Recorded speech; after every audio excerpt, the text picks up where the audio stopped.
Address doesn't match. This doesn't mean anything. Officer, the legal documents are right inside my house. Let me get them. I'm the one who gives the orders here. Now put your hands behind your back. You're being detained.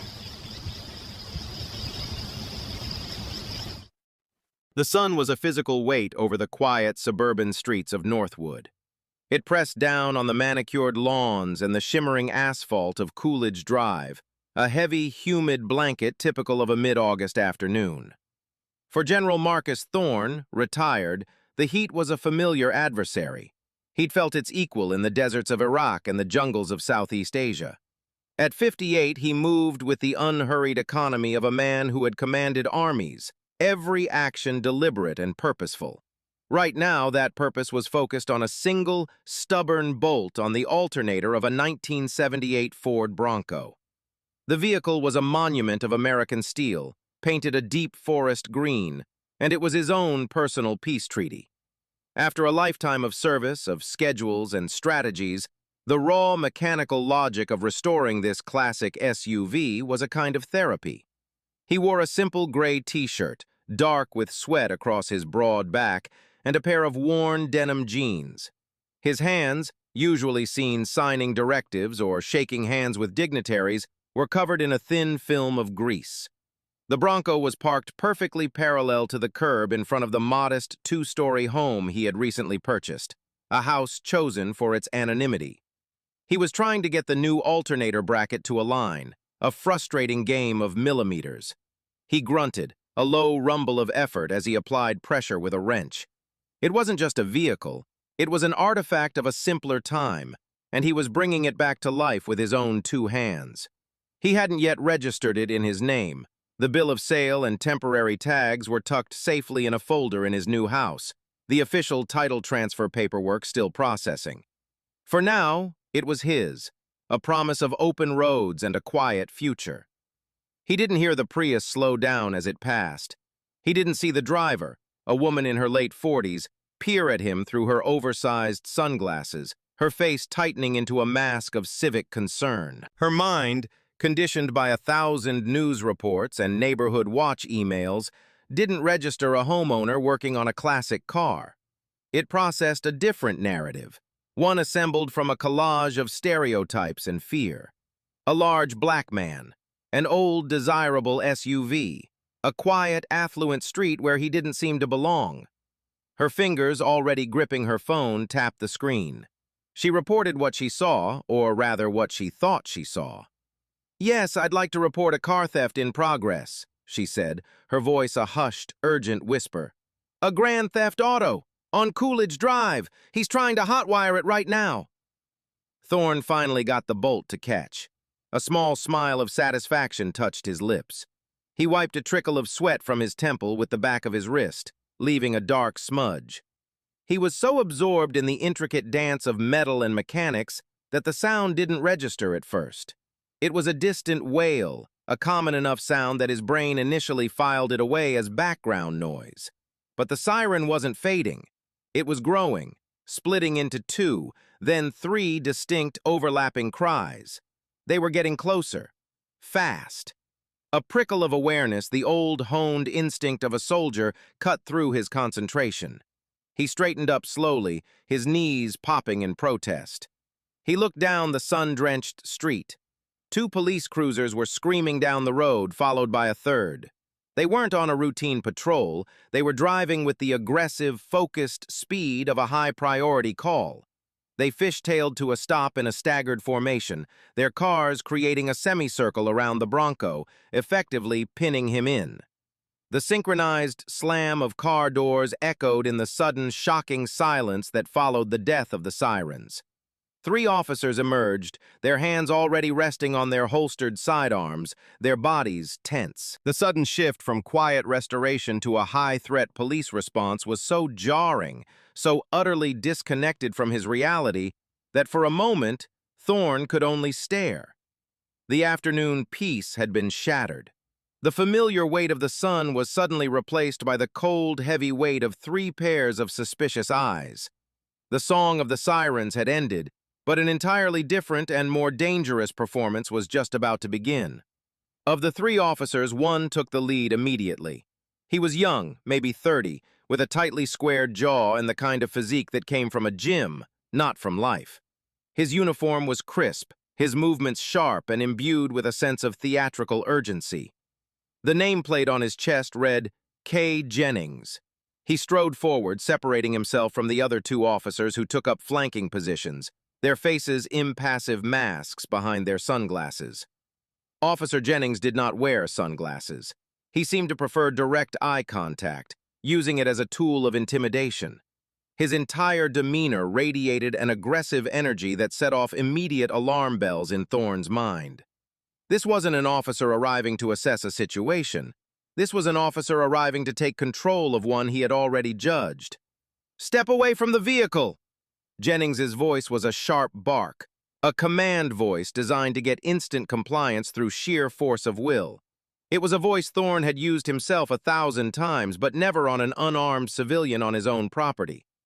Thorne held his greasy hands up slowly, palms forward, a universal gesture of peace. He took 2 deliberate steps back from the Bronco, creating space. He remained calm, his training kicking in. Assess the situation, identify the threat, de-escalate.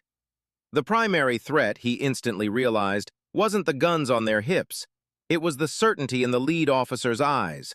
"Sir, I said step away from the vehicle and show me your hands," Jennings repeated, his voice louder, taking another aggressive step forward.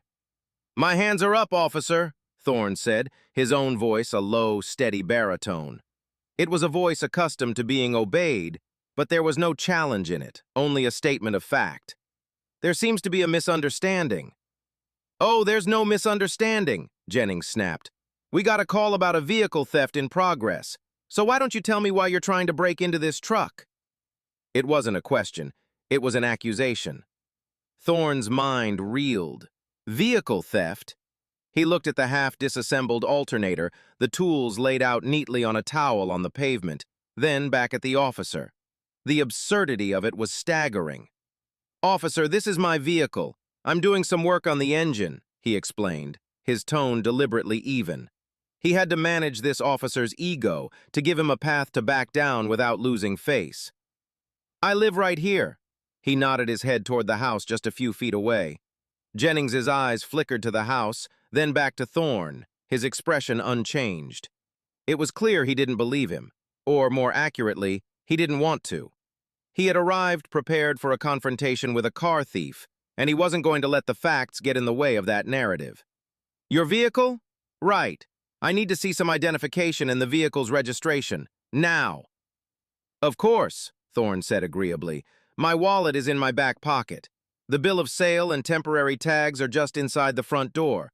With your permission, I'll slowly retrieve my wallet." "Don't move," Jennings commanded. "You stay right where you are. We'll get your ID." He gestured with his chin to one of the other officers. "Pat him down." The second officer, a man with a weary, neutral expression, moved forward cautiously. "Sir, I'm just going to get your wallet. Please don't make any sudden movements." Thorne remained perfectly still as the officer expertly retrieved the wallet from his back pocket. He felt a surge of cold anger, not at the physical act of being searched, but at the deep, corrosive humiliation of it. He was a retired 4-star general, a man who had advised presidents, being patted down on his own street like a common criminal because a neighbor's prejudice had been amplified by a police officer's arrogance. The officer handed the wallet to Jennings, who flipped it open. Jennings stared at the driver's license. "Marcus Thorne," he read aloud. He looked at the address on the license, which was for Thorne's previous residence on the other side of the state. He smirked, a flicker of triumph in his eyes. "Address doesn't match, doesn't prove a thing." "I just purchased the house, officer. The address hasn't been updated yet," Thorne explained, the effort to keep his voice calm becoming a conscious act of will. "The vehicle's papers are inside. They will confirm everything." But Jennings wasn't listening. He was locked into his initial assessment, his bias now reinforced by a trivial discrepancy. He saw a black man with an out-of-state address standing next to a desirable vehicle in a nice neighborhood. In his mind, the equation was simple. He held up the ID. "This doesn't mean anything. For all I know, it's a fake." He tossed the wallet onto the hood of the Bronco. The sound of the leather hitting the metal was like a gavel strike.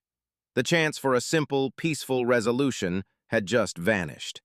The dismissal of his identification was a clear turning point. Thorne recognized it instantly. This was no longer about a misunderstanding that could be cleared up with paperwork.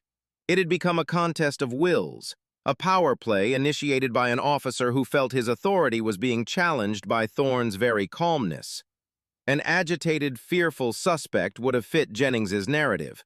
A calm, articulate man who refused to be intimidated did not. "Officer," Thorne said, his voice losing its conciliatory edge and taking on a firmer, more authoritative tone. "My name is Marcus Thorne. This is my property. The legal documents proving ownership of this vehicle are less than 20 feet from where we are standing. I suggest you allow me to retrieve them so we can end this." Jennings saw this shift not as a reasonable request, but as an act of defiance. He took another step forward, invading Thorne's personal space, forcing him to tilt his head back slightly to maintain eye contact. "I'm the one who gives the suggestions here. Right now, you're a suspect in a felony investigation. You don't get to tell me how it's going to end." His hand, which had been resting on his firearm, now came off it, and he pointed a finger at Thorne's chest. "You're going to put your hands behind your back. You're being detained." "On what grounds?" Thorne asked, his voice dangerously quiet. "You have my identification. I have offered to provide proof of ownership. Detaining me is an unnecessary escalation." "Obstruction," Jennings spat the word out. "You're obstructing my investigation by refusing to comply." "I am not refusing. I am attempting to comply in the most direct way possible," Thorne countered, his gaze unwavering. He could see the other two officers shifting uncomfortably. They knew this was going sideways. They recognized the point where a routine stop was curdling into something ugly, but they remained silent, deferring to the lead officer's disastrous momentum. The accusation of obstruction, so baseless and illogical, was the final straw. Jennings had created a problem where none existed, and was now using that manufactured problem as justification for escalating further. "Put your hands behind your back or I will put them there for you," Jennings growled, his face inches from Thorne's. Thorne made a decision. He would not be physically forced. He would not give this officer the satisfaction of a struggle. With a deep, controlled breath, he slowly placed his hands behind his back. The act of submission was a strategic choice, not a surrender. He was letting the officer's aggression play out, creating a record of misconduct that was now undeniable. He knew this moment was being recorded, his every word, the officer's every command. He was building his case. The cold, unforgiving steel of handcuffs closed around his wrists. The sharp click, click, click as the ratchet tightened was the loudest sound on the street. It was a sound of finality, a sound of utter insanity. The bite of the metal into his skin was a sharp, grounding pain in the midst of the surreal chaos. The neighbors were watching now. Faces appeared in windows. A man watering his lawn had stopped, the hose dangling from his hand, his mouth agape. The public spectacle was part of the humiliation, and Thorne knew Jennings was counting on it. "See?" Jennings said, his voice laced with triumph as he pushed Thorne forward, toward the hood of one of the patrol cars. "Was that so hard?" He roughly pushed Thorne against the hot metal of the car's hood. The heat seared through his t-shirt. One of the other officers finally spoke up, his voice hesitant. "Cade, maybe we should check for the paperwork in the house like he said." "We'll check," Jennings snapped over his shoulder, his attention still fixed on Thorne. "After he's secured. This is how we do things. Scene security first." But there was no threat. The scene was a quiet suburban street. The only danger present was the one Officer Jennings had brought with him. He was performing, using the language of procedure to justify his own aggression. He had turned a man's front yard into a stage for his own show of dominance, and Thorne was his unwilling co-star, cuffed and displayed for the entire neighborhood to see. The afternoon was no longer just hot.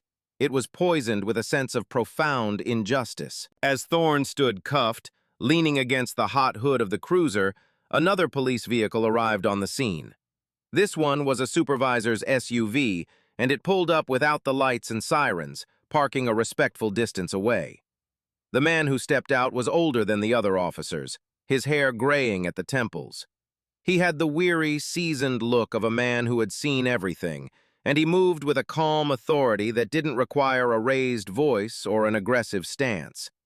His nameplate read, Sergeant Connolly. He surveyed the scene with a quick, practiced eye.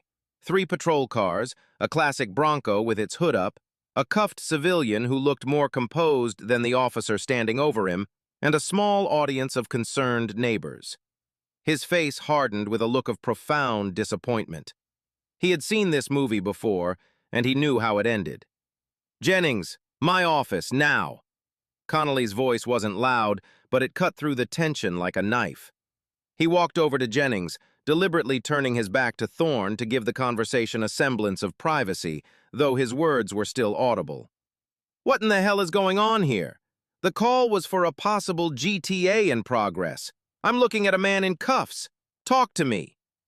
"Sarge, the suspect was uncooperative," Jennings began, his voice a mixture of defensiveness and self-importance.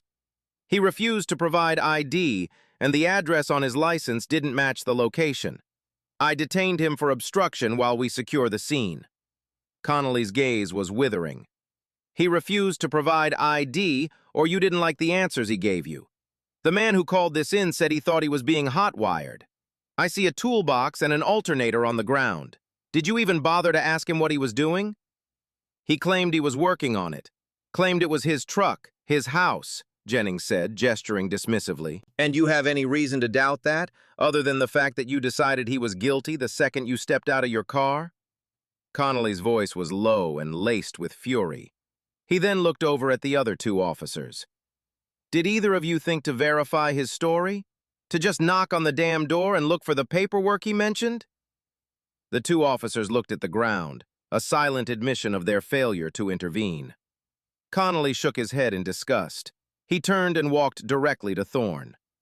"Sir," he said, his tone respectful, "my name is Sergeant Connolly. I apologize for the conduct of my officer. I'm going to have these cuffs taken off you now." He nodded to one of the other officers, who quickly unlocked the handcuffs. Thorne slowly brought his hands around, rubbing his wrists where the metal had dug into his skin. He didn't say anything. He just met the sergeant's eyes, a silent communication passing between the 2 veteran professionals. In that look, Connolly saw not a defeated suspect, but a man of immense control and dignity who had just been subjected to a profound indignity. "The man's paperwork for the vehicle and the house are right inside the front door, Sergeant," Thorne said, his voice even. "I invite you to verify them." Connolly nodded. "That won't be necessary, sir. I believe you." He then turned back to Jennings, his expression hardening again. "Jennings, you write your report, every detail, and you will be in my office at 800 tomorrow morning.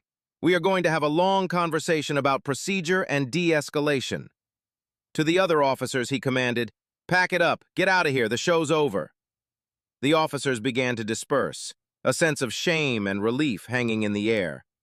Jennings, his face flushed with a mixture of anger and humiliation, stalked back to his patrol car, refusing to make eye contact with Thorne. He had been publicly overruled and reprimanded. The power he had so aggressively asserted had been stripped away just as quickly. As the last patrol car pulled away, Sergeant Connolly approached Thorne one last time. "Sir, on behalf of the department, I am truly sorry for this. This should never have happened." Thorne nodded, accepting the apology. "You have one officer, Sergeant," he said, his voice low but clear, "who is a lawsuit waiting to happen. You handled it well. He did not." Connolly could only nod in agreement. He got into his SUV and drove away, leaving Thorne alone on the quiet street. The neighbors retreated back into their homes. The silence that returned was heavier than before, filled with the unspoken residue of the confrontation. Thorne looked at his Bronco, then at his grease-stained hands. The simple piece of his afternoon project had been stolen, replaced by a cold, clarifying anger. He knew that Jennings, stewing in his own humiliation, would write a report that painted him as the aggressor, a self-serving document designed to justify his own egregious misconduct. The sergeant had ended the immediate crisis, but Thorne knew this was far from over. The seeds of a much larger conflict had just been sown on the hot asphalt of Coolidge Drive. The silence that descended after the last police car disappeared was profound. It was as if the street itself was holding its breath, absorbing the shock of what had just transpired. Thorne stood motionless for a long moment, the feeling of the phantom weight of the handcuffs still tingling on his wrists. He looked at his tools, scattered in the slight disarray caused by the confrontation. He saw his wallet lying on the hood of the Bronco where Jennings had tossed it. Slowly, deliberately, he walked over, picked it up, and slid it back into his pocket. He then bent down and began to methodically put his tools back in their box, each wrench and socket wiped clean of grease and placed in its proper spot. The simple, orderly task was an anchor in a sea of chaotic emotion. He wasn't just angry. The emotion he felt was deeper, colder, and far more potent than simple rage. It was the anger of a strategist, an analyst. As he worked, his mind, trained by decades of military discipline, bypassed the personal insult and began to dissect the event with clinical precision. He wasn't just a citizen who had been wronged, he was a leader who had just witnessed a catastrophic failure in his own future command. He replayed every second of the encounter, not as the victim, but as an observer. He analyzed Jennings's posture, his word choice, his immediate escalation. He noted the passive compliance of the other two officers, a clear failure of their duty to intervene. He recognized the institutional arrogance that allowed a young officer to believe he could act with such impunity. This incident wasn't an anomaly. It was a symptom of a deep, systemic sickness. The 911 call was the initial infection, born of prejudice. Jennings's response was the fever, a dangerous and uncontrolled inflammation of authority. The other officer's silence was the compromised immune system, too weak or too intimidated to fight the disease. And Sergeant Connolly's intervention, while necessary, was just a temporary treatment, not a cure. It had lowered the fever, but the underlying illness remained. When he had accepted the position of Chief of Police for the Northwood Police Department, he had done so with a clear mission. The City Council had been explicit. The department was plagued by poor community relations, a string of controversial use of force incidents, and rock-bottom morale. They needed an outsider, a proven leader with an impeccable record, to come in and fundamentally change the culture. He had spent the last 2 months studying the department from afar, reviewing its policies, budget, and personnel files. He knew intellectually what the problems were, but now he felt them. He had just been on the receiving end of the very dysfunction he was hired to eliminate. He had experienced the casual degradation, the assumption of guilt, the abuse of power that law-abiding citizens, particularly minority citizens, complained about, but were rarely believed. They had hired him to build a bridge to the community, not realizing he was standing on the other side of the chasm himself. The irony was bitter, but also empowering. He now had a perspective that no other police chief could possibly possess. He had seen the monster from the outside, felt its teeth. He closed the lid on his toolbox with a quiet click. He looked up at his house, the symbol of his new life, his quiet retirement. That illusion was gone. He knew now that his work was not behind him. Perhaps his most important command was still ahead. His resolve, already strong, hardened into something unbreakable. This wasn't about Officer Jennings anymore. Punishing one officer was easy. It was also insufficient. This was about dismantling the culture that produced and protected officers like Jennings. It was about retraining, reevaluating, and rebuilding the entire department from the foundation up. It was about creating a system where a man could work on his car on a sunny afternoon without having his dignity stripped away by the very people sworn to protect him. He picked up his toolbox and walked toward his front door, his stride once again that of a general. He had a plan of action, a new strategy forming in his mind. The battle would not be fought with weapons and soldiers, but with policy, training, and an unwavering commitment to accountability. He had been hired to fix a broken department. He now understood, with a clarity that chilled him to the bone, just how broken it truly was. His quiet afternoon had been ruined, but his purpose had been forged in the fire of that injustice. 1 week later, the main briefing room at the Northwood Police Department was buzzing with a low, anxious energy. It was standing room only. Every sworn officer not actively on a call had been ordered to attend this all-hands meeting. The air was thick with the smell of stale coffee and the sound of whispered speculation. The previous chief had retired under a cloud of controversy 6 months ago, and the department had been in a state of rudderless uncertainty ever since.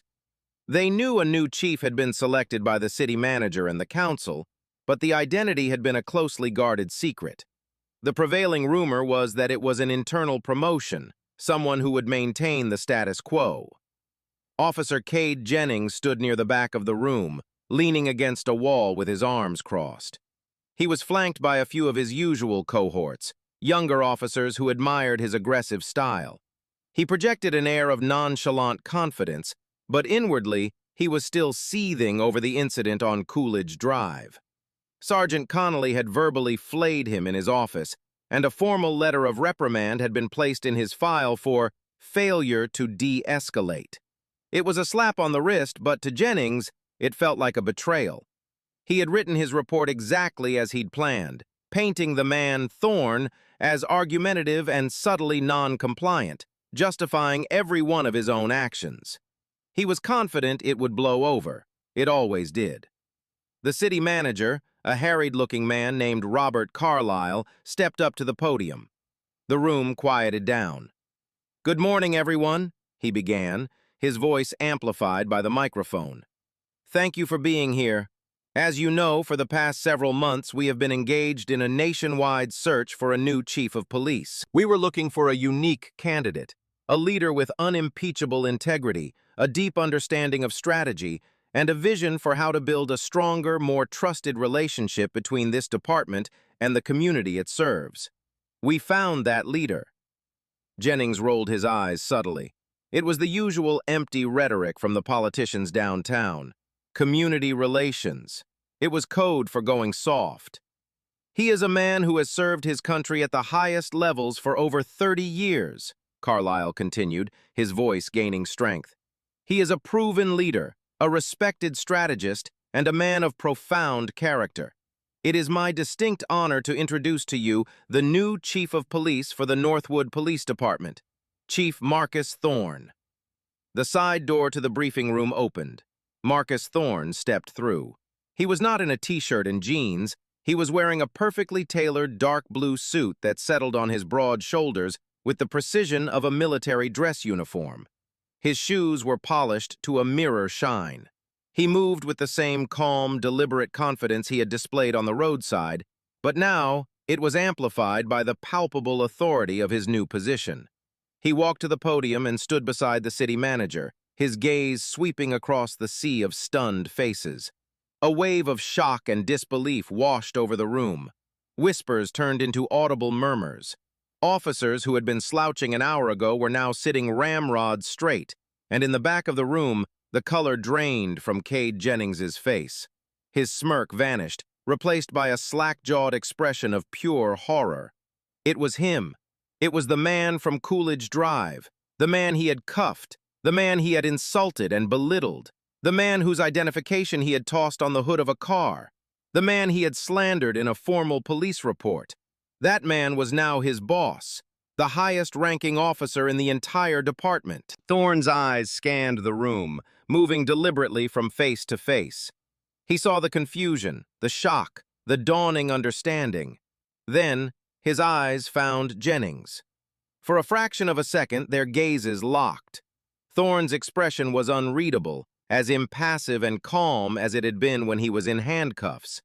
But in that brief moment of eye contact, Jennings felt a cold dread snake its way up his spine. Thorne didn't need to say a word. The message was clear. "I haven't forgotten." Thorne stepped up to the microphone as the city manager sat down. "Thank you, Mr. Carlyle," he said, his powerful baritone filling the now silent room. Good morning. I am Chief Marcus Thorne. I look forward to working with all of you. He paused, letting the weight of the moment settle. We have a lot of work to do, and we will begin that work immediately. My executive assistant will be scheduling introductory meetings with every member of the command staff this afternoon. For everyone else, know this. My door is always open. I expect professionalism. I demand accountability, and I will accept nothing less than excellence. We will serve this community with honor. That is all. Dismissed. The meeting was over. As the officers began to file out, still reeling, Jennings remained frozen, his back pressed against the wall. His world had not just been turned upside down, it had been utterly annihilated. The casual abuse of power he had engaged in just 1 week earlier was no longer a minor incident that would be buried in a file. It was a ticking time bomb, and he was standing right on top of it. And the man with his finger on the detonator was now standing at the front of the room, calmly shaking hands with his new command staff. The first few days of Chief Thorne's command were a whirlwind of calculated activity. He met with every department head, from detectives to patrol, absorbing information with the intensity of a field commander studying a new theater of operations. He was a constant presence, walking through the station, observing roll calls, asking pointed questions. He was polite, professional, but his analytical gaze missed nothing. The entire department was on edge, the initial shock of his appointment having given way to a nervous, watchful apprehension. Everyone was waiting to see what his first move would be. Cade Jennings spent those days in a state of suspended terror. Every time his radio crackled with a summons, his heart leaped into his throat. Every time he saw the chief walking down a hallway, he would duck into the nearest room. He tried to convince himself that Thorne wouldn't dare do anything. It would look like retaliation, a personal vendetta. The Union would protect him. He clung to that thought like a life raft. But the calm, unreadable expression on the chief's face haunted him. It wasn't the look of a man plotting petty revenge. It was the look of a man executing a long-term strategy. The invitation came on a Thursday morning. It wasn't a formal summons, but a simple, polite email from the chief's executive assistant. Officer Jennings, Chief Thorne would like to meet with you in his office at 1500 hours today. The meeting was not optional. At the appointed time, Jennings knocked on the chief's heavy oak door, his hand trembling slightly. "Come in," the chief's voice called out. Thorne's office was large and Spartan. The previous chief's awards and memorabilia had been removed, leaving bare walls. The only personal item was a single framed photograph on his desk of a younger Thorne in combat fatigues with his arm around his smiling wife. Thorne was seated behind his large desk, not leaning back in a position of power, but sitting upright, focused. He gestured to the chair in front of the desk. "Officer Jennings, thank you for coming. Close the door, please." Jennings did as he was told, the click of the latch sounding unnervingly loud in the quiet room. He sat down, his back rigid. Thorne didn't say anything for a long moment. He just looked at Jennings, his gaze steady and intense. Finally, he slid a thin folder across the polished surface of the desk. "I've been reviewing a number of incident reports from the past few weeks to get a better sense of the department's day-to-day operations," he said, his voice calm and clinical. "This one caught my attention." Jennings looked down. It was his report from the Coolidge Drive incident. His heart hammered against his ribs.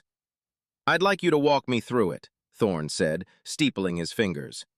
"Your report states, and I quote, 'Upon arrival, I made contact with a suspicious male who became argumentative and refused to comply with lawful orders to provide identification.' Is that an accurate summary of the initial contact?" Jennings swallowed hard. This was it, the confrontation. "Yes, Chief, that's correct." "Interesting," Thorne said, his voice deceptively mild. "My recollection of the event is slightly different. I recall being asked for identification and immediately stating that it was in my wallet and offering to retrieve it. Is it now departmental policy to classify an offer of compliance as a refusal to comply?" Jennings felt a bead of sweat trickle down his side. "Chief, with all due respect, you were being detained as part of a felony investigation. The situation was tense. You were questioning my instructions. I was asking for clarification, officer, Thorne corrected him gently. There's a difference. Let's move on. He tapped a finger on the next paragraph of the report. You state here, due to the subject's escalating non-compliance and argumentative posture, I determined it was necessary to detain him in handcuffs for officer safety. Can you describe for me the specific actions I took that you interpreted as a threat to your safety or the safety of your fellow officers? Jennings was trapped. He could feel the walls closing in. There were no such actions. Thorne had been perfectly still, his hands in the air. It wasn't a specific action, Chief. It was the totality of the circumstances. Your tone. Your refusal to immediately submit. So, a citizen's tone of voice is now grounds for physical detention? Thorne pressed, his eyes narrowing slightly. Is that what you are taught at the academy, Officer Jennings? That when your authority is questioned, you respond with force? Is that the policy of this department? Every question was a precision strike, dismantling the flimsy justifications in Jennings's report. Thorne wasn't yelling. He wasn't accusing him of targeting him personally. He was dissecting the incident from a purely procedural standpoint, using Jennings's own words as a weapon against him. He was exposing not just the lies in the report, but the flawed, dangerous mindset that had produced it. This report, Thorne said, pushing the folder back toward the center of the desk, is a work of fiction. It is a self-serving document designed to justify a gross abuse of your authority. It is not an objective account of events. It is a failure of integrity. He leaned back in his chair, his expression turning from analytical to ice-cold. This is not a disciplinary hearing, officer. This is an educational opportunity. I am giving you this one chance to understand the gravity of your actions.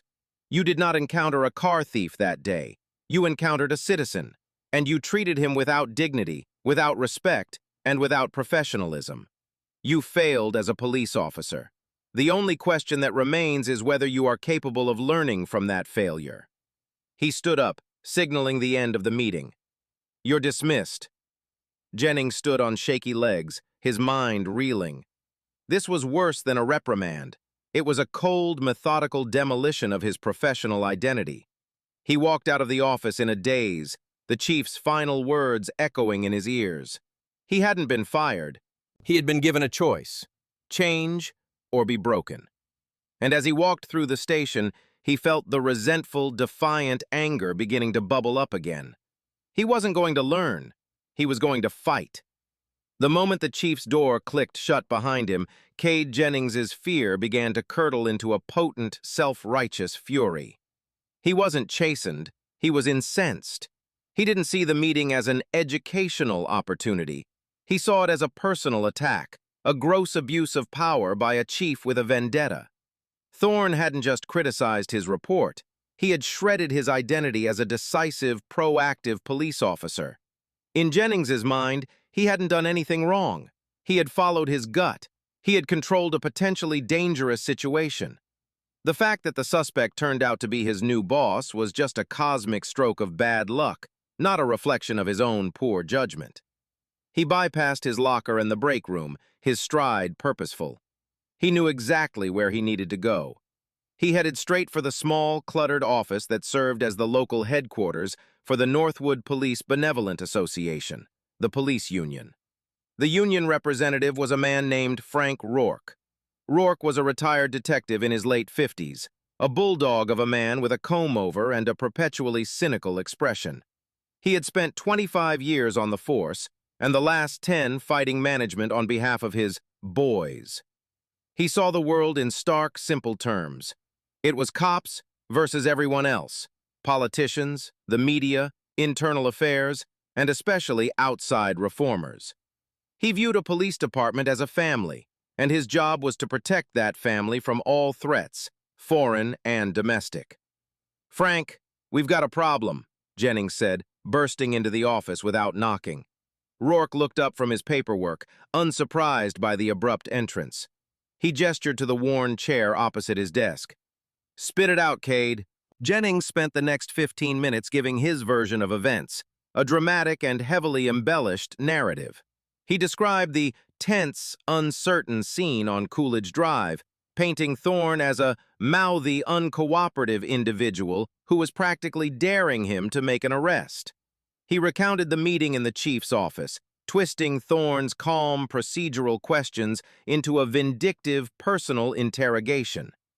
"He's coming after me, Frank," Jennings finished, his voice trembling with manufactured outrage. "He's using what happened before he was chief to hang me out to dry. It's a conflict of interest. It's retaliation." Rourke listened intently, a grim smile slowly spreading across his face. This was exactly the kind of fight he relished. He had been deeply suspicious of Thorne from the moment his appointment was announced.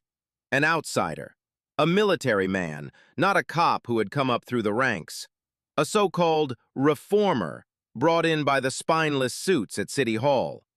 He saw Thorne not as a leader, but as an occupying force, sent to appease the anti-cop crowd and undermine the way things had always been done. Jennings's story was the perfect ammunition. "He's not just coming after you, son," Rourke said, leaning forward and lowering his voice conspiratorially. "He's coming after all of us. This is his first shot across the bow. He wants to make an example out of a good, proactive cop to scare the rest of the department into submission. He wants to turn us all into social workers with guns." Rourke stood up and began to pace the small office. "This is not about one incident report. This is about the soul of the department. We can't let him get away with this. We fight him. We fight him hard." He stopped pacing and pointed a thick finger at Jennings.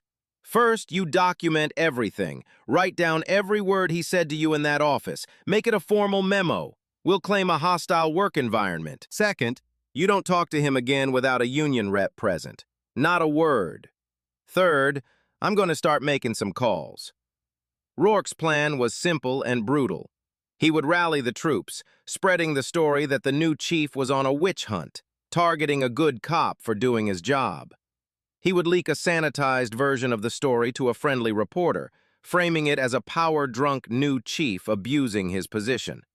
And he would prepare the union's legal team for the inevitable formal disciplinary action, ready to bury the department in grievances, unfair labor practice complaints, and appeals. He was going to turn Jennings into a martyr, a symbol of resistance against the new regime. "Don't you worry, Cade," Rourke said, clapping Jennings on the shoulder. "This Thorne character thinks he's a general. He's about to find out what it's like to fight a guerrilla war. He's in our house now. We'll make him regret the day he ever pinned on that badge." Jennings felt a wave of profound relief. He wasn't alone anymore. The system was closing ranks around him. The Union, the institutional bulwark of the old guard, had just declared war on the new chief of police. The battle for the future of the Northwood Police Department was about to begin in earnest, not in the streets, but in the hallways and back rooms of the station itself. Jennings walked out of Rourke's office not with the fear of a subordinate, but with the swagger of a soldier who had just been handed a shield and a sword. Chief Thorne was a student of history and strategy, and he knew that a direct assault on a fortified position was rarely the wisest course of action. He had anticipated the Union's response. He knew that any direct disciplinary action against Jennings at this stage would be framed as retaliation and mire him in a protracted legal battle that would undermine his authority before it was even established. His meeting with Jennings had not been the main attack. It was merely reconnaissance. Now he prepared his real offensive. 2 weeks after the unveiling, Thorne called another all-hands departmental meeting. The mood in the briefing room was even more tense than the first time. Frank Rourke's campaign had been effective. The whispers were no longer just curious. They were hostile. The officers were divided. The younger ones were watchful and uncertain, while the older veterans, Jennings's allies, sat with their arms crossed, their faces set in a mask of defiant solidarity. Thorne stepped to the podium, his presence commanding the room into a grudging silence. He didn't mention any specific officer or incident. Instead, he began to speak about philosophy. "For too long," he began, his voice calm and resonant, "our profession has been guided by a warrior mindset. We've been trained to see the streets as a battlefield and the citizens we serve as potential adversaries. This mindset prioritizes control, dominance, and officer safety above all else. And while officer safety is paramount, this approach has created a chasm between us and the community. It has taught us to command when we should be communicating. It has taught us to escalate when we should be de-escalating. It has made us an occupying force in our own neighborhoods. He paused, letting the controversial words sink in. He could feel the resistance in the room, a palpable wave of resentment. Effective today, he continued, we are beginning a fundamental shift in the philosophy of this department. We are moving from a warrior mindset to a guardian mindset. A guardian's role is not to fight a war. It is to protect the flock. A guardian's strength lies not in force, but in wisdom, in communication, in earning the trust of the people they protect. A guardian understands that true control comes not from issuing commands, but from generating voluntary compliance through respect. He then outlined the first phase of what the local media would later call the Thorn Doctrine. He announced a complete overhaul of the department's use of force policy, with a new emphasis on the sanctity of life and a mandate for de-escalation in all encounters. He detailed a new, mandatory 40-hour annual training program for every officer, co-led by mental health professionals, focused on crisis intervention, procedural justice, and implicit bias. To illustrate the importance of this, Thorne said, his voice turning clinical, I want to present a hypothetical case study based on a recent incident. He then described, without using names, the exact sequence of events from Coolidge Drive. He detailed the 911 call about a possible car theft. He described the arrival of officers and their immediate accusatory contact with a citizen who was, in fact, the lawful owner of the vehicle. He described how the officers' failure to listen, their refusal to verify information, and their immediate escalation led to a citizen being unlawfully detained. K. Jennings sat frozen in his seat, his face ashen. The entire room knew exactly which incident the chief was talking about. Thorne was using his own stop as a teaching tool, a textbook example of everything that was wrong with the department's culture. Under the old model, Thorne said, some might see the officers' actions as proactive policing. But what was the result? A citizen was alienated. The department was exposed to significant legal liability, and trust was eroded. Under the Guardian model, the approach would be different. The officers would have arrived, observed, and engaged in a conversation, not a confrontation. They would have asked, "Is everything okay here?" instead of shouting, "Step away from the vehicle!" They would have sought to understand, not to dominate. The entire negative outcome could have been avoided. He finished his presentation and looked out at the silent, stunned room. This is the new standard. This is the direction we are going. There will be resistance. Change is difficult. But let me be clear. Those who cannot or will not adapt to this new philosophy will find that there is no longer a place for them in the Northwood Police Department. We will be guardians. We will protect this community with honor and respect, and we will earn back their trust, one call at a time. He stepped away from the podium. The message was unmistakable. He had drawn a line in the sand. He hadn't fired Jennings. He had done something far more radical. He had made Jennings's entire style of policing obsolete. He had declared war not on a single officer, but on the culture that had created him.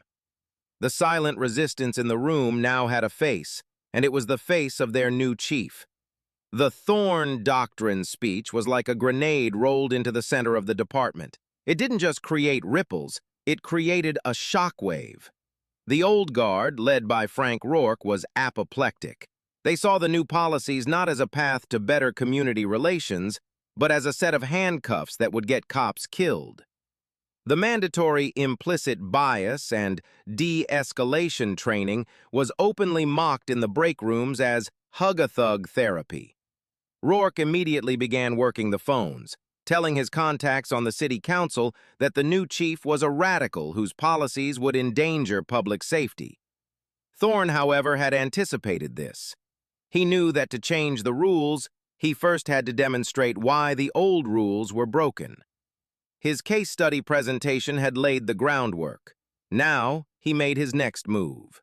He bypassed the normal chain of command and initiated a formal internal affairs investigation into the Coolidge Drive incident. But he added a crucial, unprecedented step. He filed the complaint himself. Chief Marcus Thorne was officially the complainant in an IA case stemming from an incident where Marcus Thorne, private citizen, was the aggrieved party. This move was a strategic masterstroke. By making himself the complainant, he framed the issue not as a chief targeting a subordinate, an act of retaliation, but as a citizen demanding accountability from the system that had wronged him. He was using the department's own internal mechanisms to force the issue into the open. The union's reaction was swift and furious.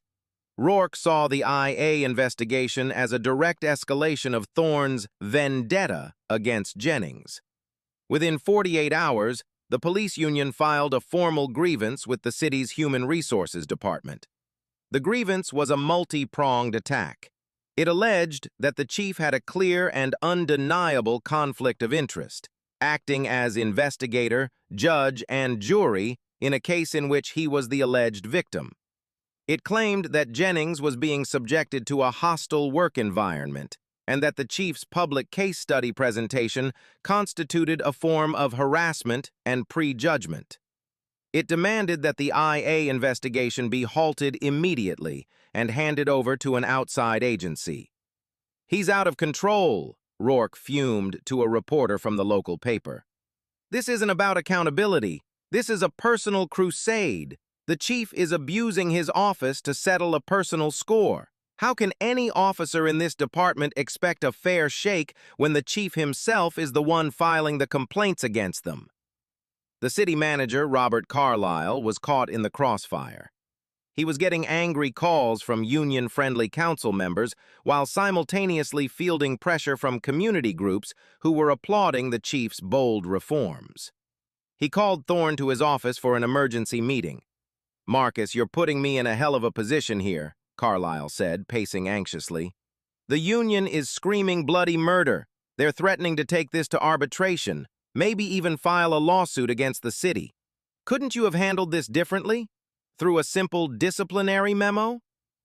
Thorne sat calmly in the chair opposite Carlisle's desk. "Robert, a memo gets buried in a file. A memo doesn't change behavior. The system that allowed this incident to happen is broken. The only way to fix it is to force it to work, to hold it to its own standards.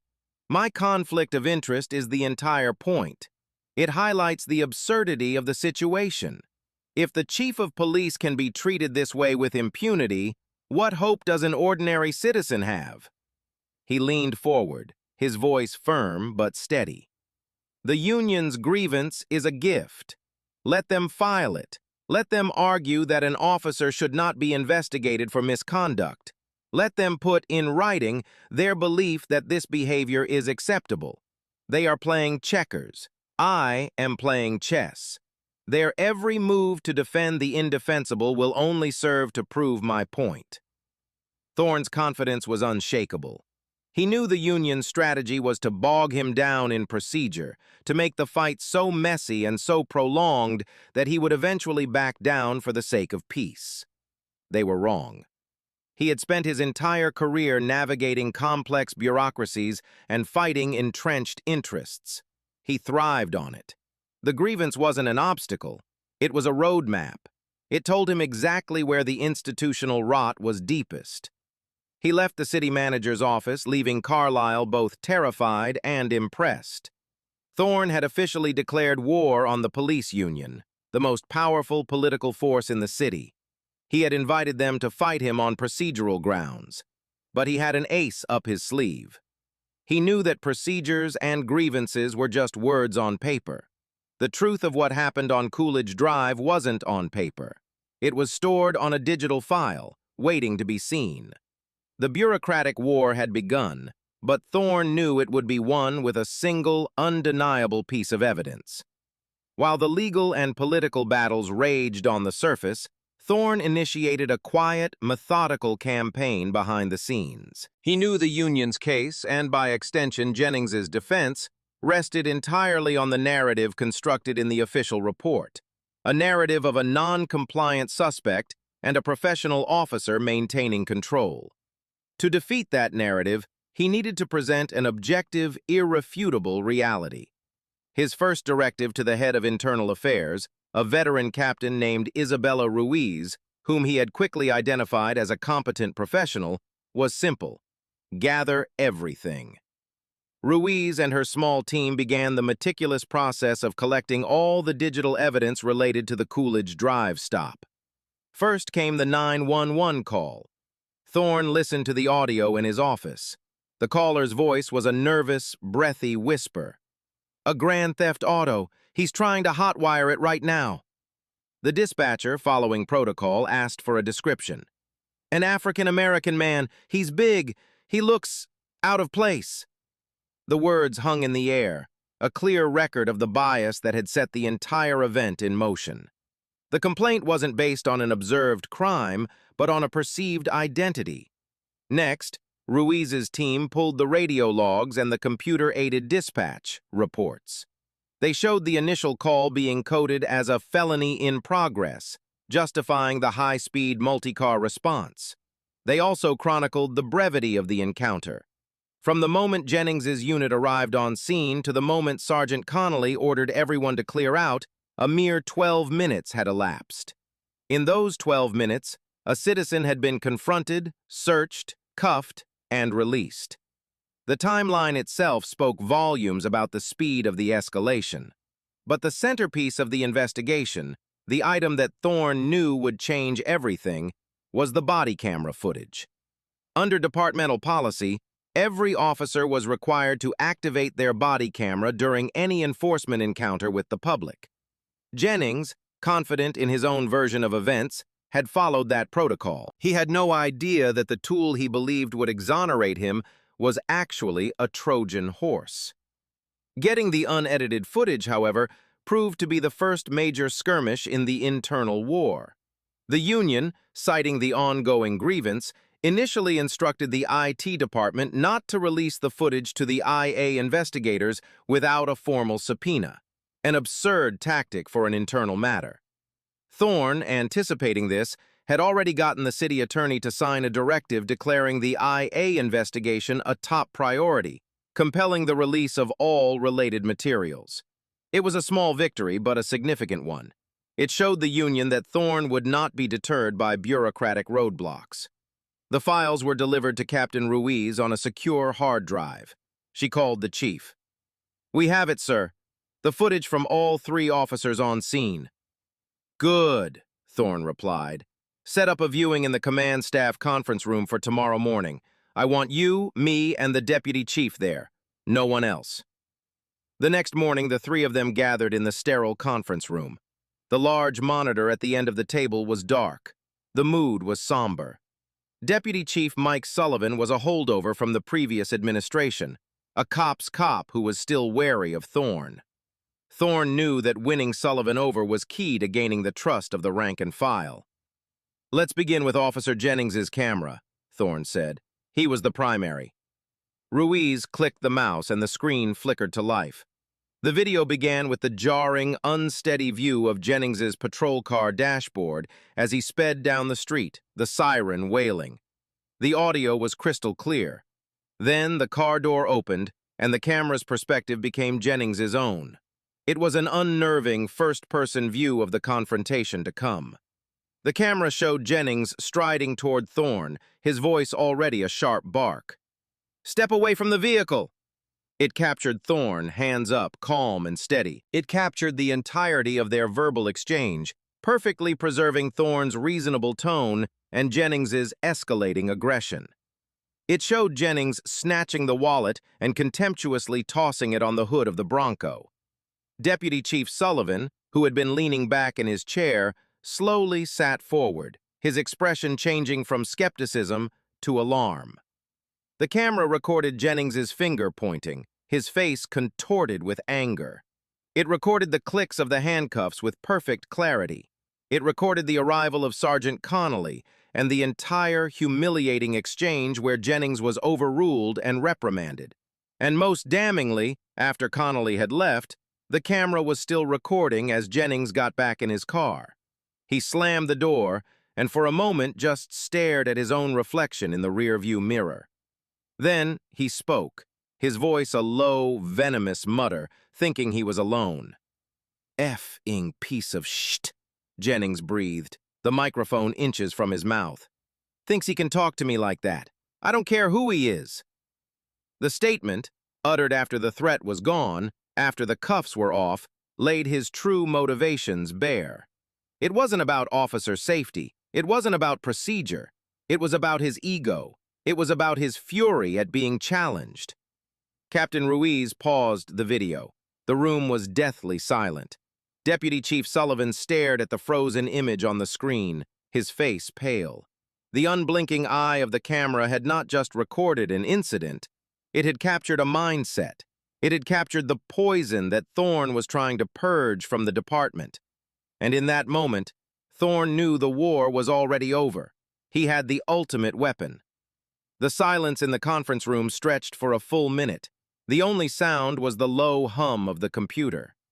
Deputy Chief Mike Sullivan continued to stare at the screen, at the frozen, snarling image of Officer Jennings reflected in his own rearview mirror. The venomous words, uttered in what Jennings thought was a private moment, echoed in the room, stripping away any pretense of professionalism or procedural justification.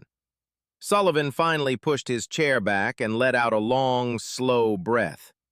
He ran a hand over his face, the gesture of a man confronting a reality he no longer wanted to deny. He looked across the table at Chief Thorne, and for the first time, the skepticism in his eyes was gone, replaced by a look of dawning respect and profound institutional shame. "My God, Marcus," Sullivan said, his voice barely a whisper. "The report, it was a complete fabrication." "It was a narrative constructed to fit a desired outcome," Thorne corrected him, his voice even but cold.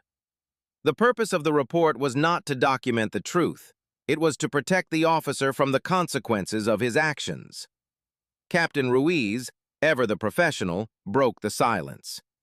"The footage from the other two officers corroborates Officer Jennings's perspective entirely. It also documents their failure to intervene. They just stood there and let it happen." Thorne nodded. "Their silence made them complicit. This is not just about one officer's misconduct. It's about a culture that permits it." Sullivan stood up and began to pace the room, a caged animal. He had spent his entire 30-year career in the Northwood PD. He was the embodiment of the old guard. He had seen 100 incidents like this, smoothed over, buried in files, handled with a quiet reprimand and a promise to do better. He had always believed, or wanted to believe, that these were isolated incidents, the result of a young cop's hot-headed mistake. But seeing it like this, laid bare by the camera's unblinking eye, was different. The video didn't just show a bad stop. It showed a systemic rot. Jennings wasn't a hothead. He was a bully with a badge who felt entitled to abuse his authority. And the system, the very system Sullivan had dedicated his life to, was designed to protect him. The union's immediate, aggressive defense of Jennings suddenly looked not like a principled stand for a member's rights, but like a desperate attempt to hide a terminal illness. "What Frank Rourke is doing, defending this," Sullivan said, his voice trailing off as he shook his head in disbelief. "He can't have seen this footage. He can't know what's on it." "He doesn't need to see it," Thorne stated calmly, "because in his worldview, it doesn't matter what's on it. The only thing that matters is that the officer is one of us, and the citizen is one of them. The union isn't defending the action, they are defending their tribe." Thorne stood and walked to the monitor. He looked at the faces of his two senior commanders. This was a critical moment. He needed them not just as subordinates, but as allies. "This footage," he said, gesturing to the screen, "changes everything. The union's grievance is built on the foundation of Jennings's report. This video demolishes that foundation. Their entire case is a house of cards, and this is a hurricane." He turned to face them, his expression intense. "They will come to the table. They will offer to make this go away quietly. They will agree to a suspension for Jennings if we drop the IA investigation and bury this footage. That is the old way of doing things. It is not my way." He looked directly at Sullivan. "I am not going to settle. I am not going to bury this. We are going to take this evidence to a formal disciplinary hearing. We are going to make Officer Jennings sit in a room just like this one and watch his own actions. We are going to make him explain every single second of it under oath. And we are going to use the outcome to justify every single reform I have proposed." It was a declaration. He was giving his deputy chief a choice: stand with the past or stand with him. Sullivan stopped pacing. He looked from the screen to his new chief. He saw the future of the department, a future that would be painful and messy, but was, he now realized, absolutely necessary. He saw a leader who was not afraid to fight, not for himself, but for a principle. He made his decision. "What are your orders, Chief?" Sullivan asked. The question was simple, but the meaning was profound. It was a transfer of loyalty. It was an admission that the old ways were dead. A slow, grim smile touched Thorne's lips. "Captain Ruiz, prepare your final IA report. Include a full transcript of the video. Deputy Chief Sullivan, I want you to personally deliver a copy of that report and this video to Frank Rourke at the Union Hall. I want him to see what he's defending. Then, we schedule the hearing." The judgment in the screening room was complete. The evidence was irrefutable. The command staff was unified. The next stage of the battle would be to force the rest of the department and its union to look in the mirror and confront the ugly truth that the camera had so mercilessly revealed. A police disciplinary hearing is not a court of law, but it carries its own form of institutional gravity. It takes place in a sterile conference room at police headquarters, a place devoid of judicial ceremony but thick with career-altering implications. There is no jury, only a 3-person disciplinary review board composed of 2 high-ranking officers and a civilian oversight representative. But for the officer in the hot seat, the pressure is just as intense. Their career, their reputation, and their livelihood hang in the balance. Officer Cade Jennings walked into the hearing room flanked by Frank Rourke and a union-provided attorney. He carried himself with a defiant swagger, a man determined to project the image of a wronged hero. The union's strategy was simple. They would attack the process. They would argue that the entire hearing was the fruit of a poisoned tree, the chief's personal vendetta. They would portray Jennings as a victim of a vindictive boss. They had not yet seen the body camera footage. Rourke had refused the copy offered by Deputy Chief Sullivan, dismissing it as tainted evidence. He was walking into an ambush, and he had no idea. The hearing began with the city's attorney, a sharp, no-nonsense woman representing the department, laying out the charges: conduct unbecoming of an officer, abuse of authority, and filing a false report. Then she called her only witness, the body camera footage. "Before we proceed," she said, "the department would like to play Exhibit A, the unedited body camera video from Officer Jennings's device, recorded during the incident in question." Rourke immediately objected. "We protest this. The evidence is tainted by the chief's conflict of interest. This entire process is a sham." The board chairman, a stoic deputy inspector, overruled him.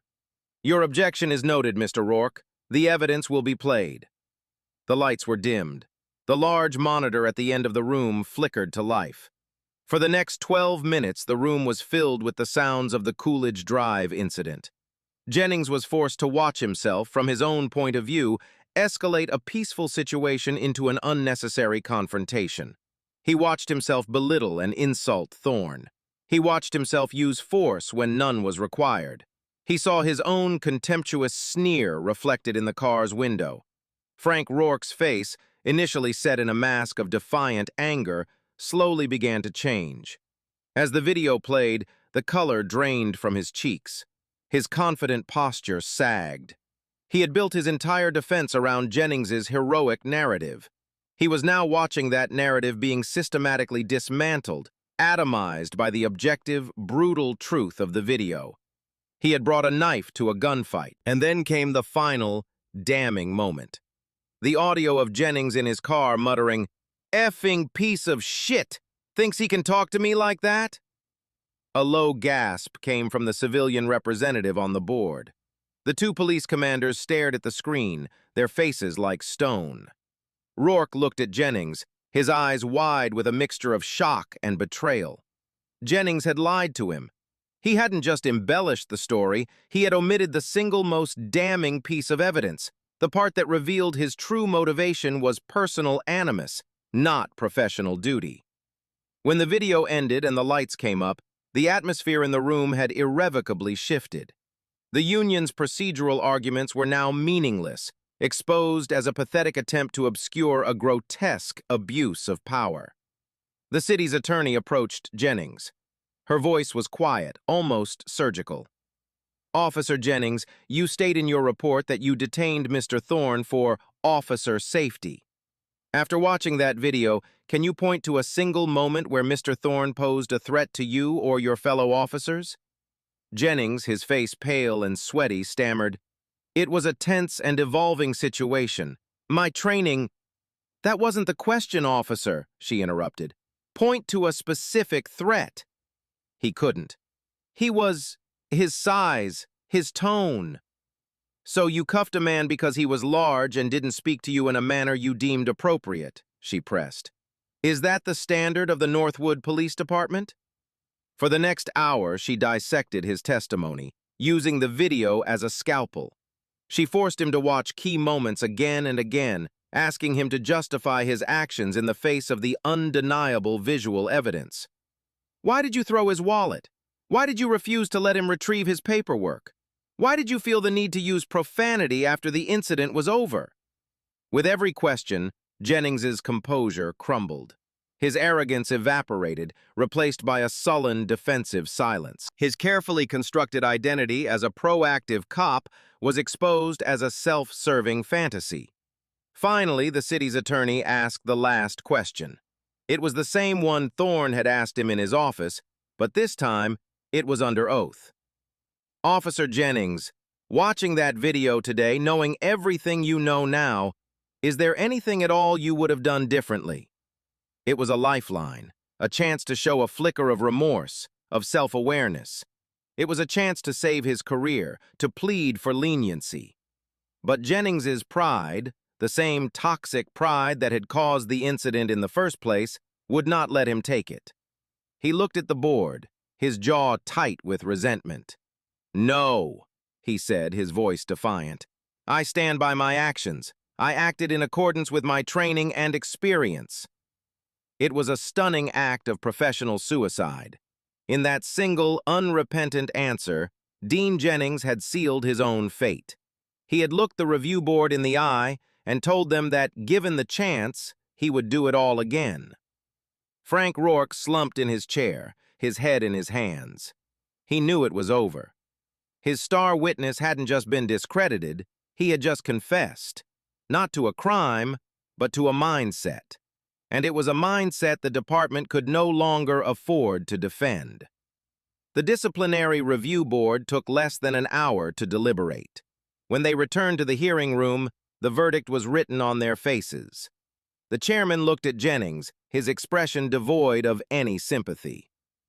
"Officer Jennings," he began, his voice formal and final, "this board has reviewed the evidence presented, including your testimony and the footage from your body-worn camera. We find that your actions on the date in question were not only a violation of departmental policy, but also a profound betrayal of the public trust. You engaged in a pattern of escalating aggression without cause.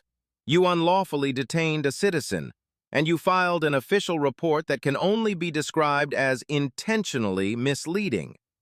Furthermore, your complete lack of remorse and your insistence that you would not change your actions demonstrates that you are incapable of learning from your mistakes and pose an ongoing liability to this department and the community we serve."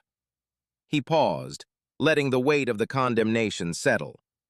"It is the unanimous recommendation of this board that your employment with the Northwood Police Department be terminated, effective immediately." The words hung in the air like a death sentence. Cade Jennings stared blankly, the defiant mask finally crumbling to reveal the terrified young man beneath. Frank Rourke quietly gathered his papers, his face a grim mask of defeat. He didn't even look at Jennings. He had been betrayed, not by the chief, but by the arrogance of the very officer he had staked his reputation on. His war was over before the first real battle had even been fought. He had been routed, completely and utterly. The board's recommendation went to Chief Thorne's desk that afternoon.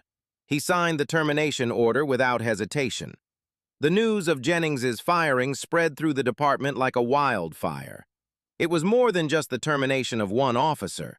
It was a symbolic execution of the old way of doing things.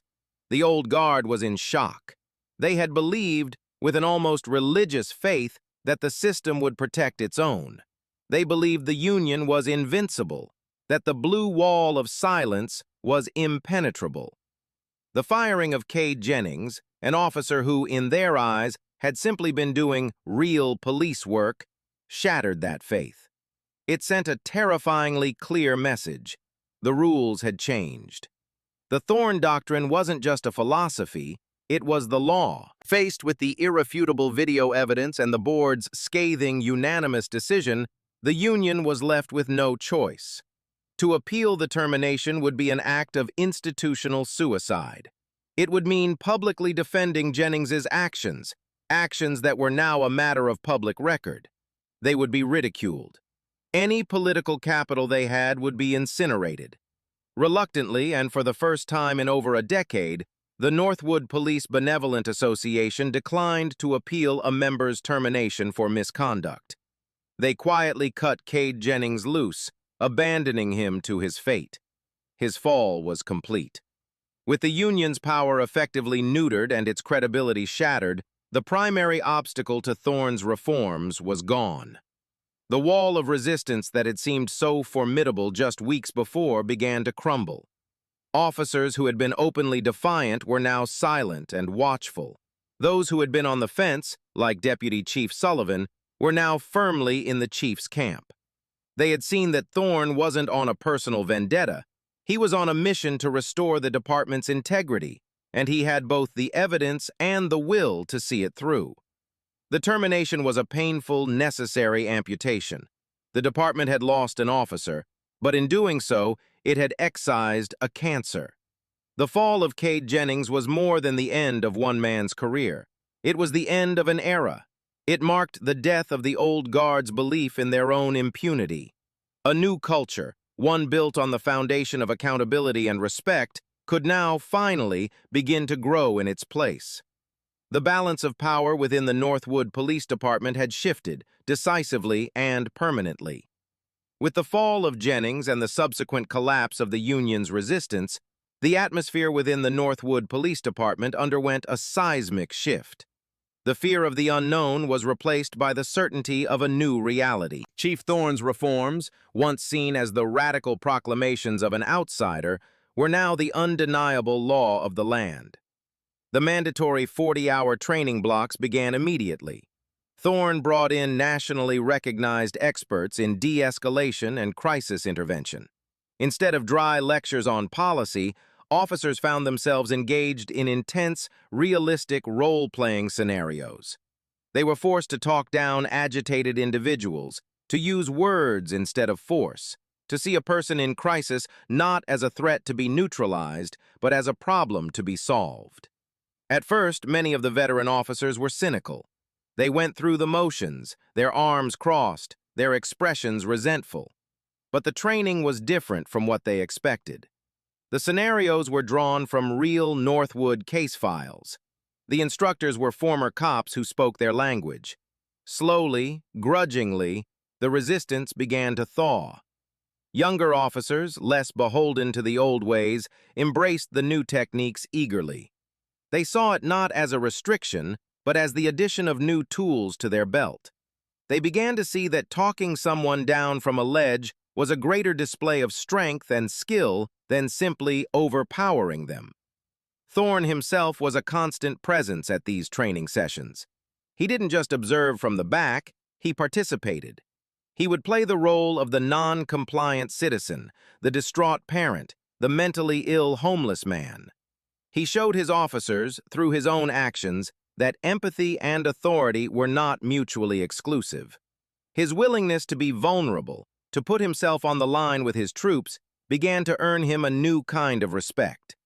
It wasn't the respect born of fear of his rank, but the respect born of admiration for his leadership. The change wasn't just happening in the training room, it was happening on the street. Thorne implemented a new supervisor response protocol for all high-risk calls. Sergeants were now required to be on scene not just to command, but to coach. After a tense call, they would debrief with their officers on the spot, reviewing what went right and what could have been done better. Accountability became a real-time educational process, not just a punitive one. The department's culture, once a monolith of warrior-like solidarity, began to diversify. Thorne actively promoted officers who demonstrated exceptional communication skills and a guardian-like mindset. He created new positions, like the community liaison officer, and staffed them with cops who genuinely enjoyed building relationships with neighborhood leaders and youth groups. The message was clear. The path to advancement in the Northwood PD was no longer through aggressive arrest stats, but through a demonstrated ability to police with wisdom and compassion. The results were not immediate, but they were measurable. Citizen complaints, which had been steadily rising for years, began to fall. Use of force incidents dropped by nearly 40% in the first 6 months. The media, which had once treated the department with open hostility, began writing cautious but positive stories about the changes. The chasm between the police and the community didn't vanish overnight, but for the first time in a generation, the bridge Thorne had been hired to build was starting to take shape. He had won the war, not through a single decisive battle, but through a relentless campaign to win the hearts and minds of his own soldiers. He was reforging them. The old shield, the blue wall of silence that protected bad cops from accountability, had been shattered. In its place, Thorne was forging a new one, a shield meant not to hide the department from the community, but to truly protect and serve it. The culture of the Northwood Police Department was being reborn, not by mandate alone, but by a shared and growing belief in a better way to be the police. A year had passed. The August sun was once again a heavy weight over the quiet streets of Northwood. But this time, it felt different. It felt warmer, less oppressive. Chief Marcus Thorne wiped a final coat of wax from the gleaming chrome bumper of his 1978 Bronco. The restoration was complete. The forest green paint was deep and lustrous.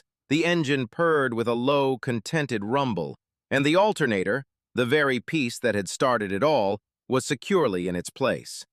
He closed the garage door, got into the driver's seat, and turned the key. The engine roared to life. He pulled out of his driveway and onto Coolidge Drive, a quiet smile on his face. This was the drive he had promised himself, a simple, peaceful journey with no destination in mind. As he drove through the familiar streets, he saw the changes his department had wrought. He saw one of his officers, a young woman named Ramirez, kneeling down to talk to a group of kids at a lemonade stand, her patrol car parked at the curb, its doors open. He saw a community garden that his officers had helped plant in a once troubled park. These were small things, but they were the building blocks of trust. He was heading back toward his neighborhood when he saw the flashing blue and red lights in his rearview mirror. A Northwood police cruiser was signaling for him to pull over. Thorne's heart didn't pound. He didn't feel a surge of adrenaline or anger. Instead, a sense of calm curiosity washed over him. He signaled, pulled the Bronco smoothly to the curb, and killed the engine. He rolled down the window and placed his hands on the steering wheel, just as his new training protocols instructed citizens to do. A young officer approached the passenger side window, a place of greater safety and less confrontation than the driver's side. He was a new recruit, someone Thorne didn't recognize personally. The officer's face was professional but not aggressive. He wasn't wearing sunglasses. "Good afternoon, sir," the officer said politely. "My name is Officer Calloway. The reason I pulled you over is that your classic vehicle doesn't have a front license plate, which is required in this state." Thorne nodded, an oversight on his part. In his focus on the mechanical restoration, he had forgotten to mount the front plate. "You're absolutely right, officer. It's in the back. I just finished the restoration and forgot to put it on." "I understand, sir," Calloway said. "Beautiful truck. Is that a 78? "It is," Thorne said, a proud smile breaking through. "Took me the better part of a year to get her back in shape." "My dad had one just like it," Calloway said, his professional demeanor softening into genuine appreciation. "Could I see your license, registration, and proof of insurance, please?" Thorne reached slowly for the glove compartment to retrieve his documents, narrating his actions just as the department's public service announcements now advised. "Okay, officer, I'm just reaching into the glove box for my paperwork now." He handed over his wallet with his license and the vehicle's registration.